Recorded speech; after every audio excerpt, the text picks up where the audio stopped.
In my work with leaders throughout the world, people tell me they need a new set of principles to guide them in this world. So in writing my new book, I set out to meet the needs of people like the following. The CEO of a hospital who said, "I was trained first and foremost as a doctor, but now I manage 5,000 people. Things are happening so fast, I don't know if I'm thinking the right way or doing the right things.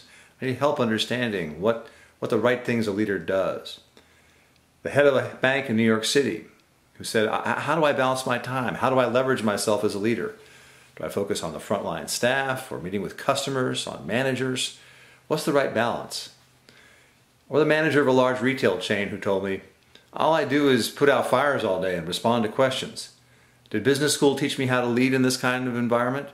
Well, we attended a 3-day trust seminar on leadership, but the short answer is no."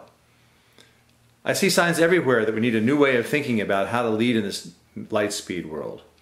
One is only to think about Detroit's automakers and imagine what might have been had they developed the capacity to think and act differently.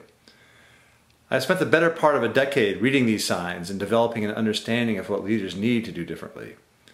Working with people all around the country, I've had the opportunity to dissect what it takes to build dynamic and resilient, high-performing organizations. These leaders include the head of a global bank in London who's created new ways to manage decisions across 24 time zones, or the leader of a huge state healthcare system who has transformed the delivery of medical services in her state, or the executive of a nonprofit in Los Angeles who has created a sustainable system to educate more than 300,000 inner-city youth, or companies like Google that have learned to innovate quickly and thrive amid accelerating change. So that's the backdrop for my new book. Over time, I've identified 10 quantum leaps in behavior, an approach that people can use to lead in a light speed world.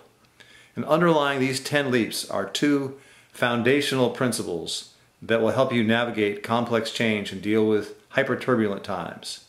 Above all, this book will help you to think and act and lead effectively in the 21st century. When you tackle a complex topic like leadership and management, it's important to understand the context and history. In the course of writing this book, I've conducted hundreds of interviews, I've read dozens of articles and books, and I've learned from the experiences of our clients around the world. And interestingly to me, the word leader comes from an old English root word, leith, L-E-I-T-H, that means to be out in front.